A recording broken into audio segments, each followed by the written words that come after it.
conquistaram fãs de todas as idades pelo mundo inteiro. Não é à toa que eles foram escolhidos como mascotes oficiais da Illumination. Os amarelinhos são o maior acerto do estúdio. Fala, gente bonita, eu sou a Mia e dessa vez trouxe uma lista com 18 curiosidades incríveis sobre os capangas mais divertidos de todas as animações. Então, se não quiser perder nenhuma novidade, já sabe, né? Fica até o final. Você já se perguntou quantos Minions existem no total? Alguns fãs com tempo livre criaram uma estimativa com base no pôster de Meu Malvado Favorito 2 e chegaram à conclusão de que devem existir pelo menos 10.400 dessas criaturinhas. Mas oficialmente existem 899 Minions registrados, ou pelo menos existiam até o primeiro filme dos Minions. Esse número pode ter aumentado ao longo dos outros lançamentos e deve ser atualizado mais uma vez em Meu Malvado Favorito 4. Apesar de muito parecidos, os Minions têm suas diferenças físicas. São 5 tipos de cabelo, por mais que a maioria deles sejam calvos. Alguns têm um olho só, outros têm 2. Eles também têm diferentes tipos de altura e, juntando todos os filmes em que já apareceram, foram encontradas 48 variações de Minions. A única coisa que todos eles têm em comum, além da cor, são os 3 dedinhos em cada mão. Parabéns, Illumination, por ser tão detalhista com esses carinhas. Em Minions 2, A Origem de Gru, surgiu um Minion em específico que deu uma quebrada no padrão que a gente está acostumado. Seu nome é Otto. Ele é bem baixinho e mais gorduchinho do que qualquer outro. Usa aparelho e por algum motivo desconhecido não aparece em nenhum dos filmes de Meu Malvado Favorito, que se passam no futuro do spin-off, mas existem rumores de que ele deve retornar em Meu Malvado Favorito 4. Otto é possivelmente uma representação do Mini Gru, assim como Bob, Stuart e Kevin, que a representam Margot, Agnes e Edith. Sendo o Minion mais diferentão da turma, ele pode facilmente ser comparado ao Gru, que por ser muito diferente das outras crianças, acabou se excluindo e decidindo focar só na vilania. Além de Otto, nós só conhecemos os nomes de outros 12 Minions até agora. São eles: Jerry, Carl, Tom, Phil, Kevin, Bob, Stuart, Tim,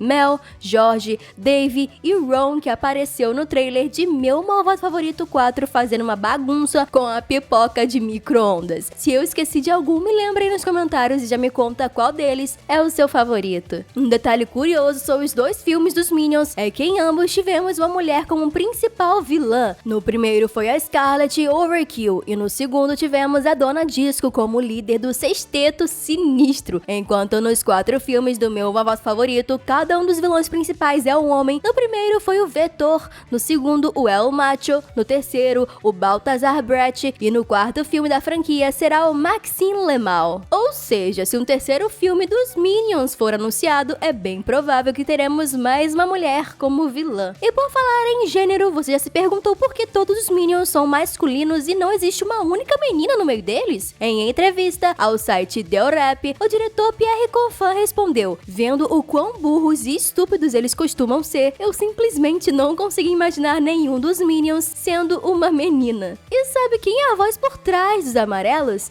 Ele mesmo, o próprio diretor. Pierre não dublou os Minions apenas no idioma original, ele dublou na versão brasileira também. É claro que aquela não é exatamente a voz dele, né? A produção coloca uns efeitos bem Alvin e os esquilos, mas imagina o trabalho que é dublar a voz de 899 personagens diferentes, além de trabalhar na direção. Aliás, originalmente, em vez dos Minions falarem seu próprio idioma, que é o minionês, eles se comunicariam em francês, que é a língua natal do diretor. Ao longo da história, os Minions sempre procuraram servir um líder malvado. Eles já foram capangas de um tiranossauro, de um vampiro e até de um faraó, e acidentalmente sempre provocavam a morte de seus chefes, o que me faz pensar que talvez se o Gru tivesse continuado como um super vilão, acabaria tendo o mesmo destino. O Gru que se cuide pra não acabar virando camisa de saudade também. A parte mais irônica sobre os Minions procurarem desesperadamente alguém pra servir é o fato de que eles mesmos poderiam formar um grupo organizado de vilões. Isso porque eles foram os primeiros seres inteligentes a evoluírem. Os Minions são praticamente imortais. Eles não precisam de oxigênio pra respirar, não envelhecem e resistem tranquilamente a baixas temperaturas. Eles poderiam dominar o mundo se quiserem, ou se tivessem inteligência inteligência e maturidade suficiente pra fazer isso, né? Se vocês gostariam de ver os Minions sendo vilões, principalmente de um futuro filme, já deixa aquele like e se inscreve no canal. No primeiro filme dos Minions, Bob retira uma espada real cravada numa pedra e por conta disso acaba sendo coroado como novo rei da Inglaterra. Isso é uma referência direta à clássica história do rei Arthur, que só se tornou rei após retirar a espada Excalibur da pedra. Segundo a lenda, somente o guerreiro digno do trono seria capaz de erguê-la. Quando o trio principal dos Minions deixa o Polo Norte em busca de um novo vilão para seguir, eles passam tanto tempo viajando de barco que ficam simplesmente famintos, até que Stuart começa a alucinar e enxerga seus camaradas como se fossem duas bananas. E isso é possivelmente uma referência ao filme Madagascar. Quando bate uma abstinência de carne no leão Alex, ele passa a enxergar o amigo zebra como um bife gigante, quase acaba devorando o melhor amigo. Por muito tempo circulou uma teoria macabra de que os Minions haviam sido inspirados num experimento humano feito pelos nazistas, usando crianças judias como cobaias. Mas a verdade é que essa foto foi tirada muito antes desse partido existir, e esses trajes são apenas roupas de mergulho. Aliás, as pessoas que aparecem usando elas na foto são adultas. Na luta final de Minions 2, Kevin, Stuart e Bob vestem macacões laranja e preto que lembram muito o visual da personagem Beatrix Kiddo, da clássica franquia de filmes Kill Bill. A versão maligna dos Minions é criada a partir de um soro que os transforma em criaturas extremamente agressivas e destrutivas. Na cena em que o vilão El Macho explica pra Gru o que ele fez com seus capangas, vemos o Kevin monstruoso devorar a lâmina de um machado e um míssil inteirinho. Mas logo em seguida, os Minions do mal aparecem presos em simples jaulas de metal, como se elas fossem fortes o bastante pra impedi-los de escapar. Mais um errinho básico de lógica. Já nessa cena onde os Minions invadem a cama do Mini Gru para dormir junto com ele, reparem nesse hobby que o Stuart está usando. Essa roupa é uma possível referência aos hobbies que Hugh Hefner, dono da revista Playboy, sempre aparece usando nas fotos. Na cena de abertura de Minions 2, Stuart aparece sentado num globo de festa e acaba derrubando algumas letras do nome Illumination. Isso é uma referência ao clipe Wrecking Ball da Miley Cyrus, onde a cantora performa sentada numa bola de demolição. Já na cena pós-créditos de Meu Malvado Favorito 2, os camaradinhos amarelos quebram a quarta parede fazendo um teste para estrelarem como atores do seu próprio filme, que na época a gente não sabia, mas foi o primeiro spoiler de que os Minions ganhariam seu próprio filme, e eles mereceram, viu? Me contem nos comentários quais dos dois filmes dos Minions você mais gostou. Muito obrigada por assistirem até aqui, e hasta la vista!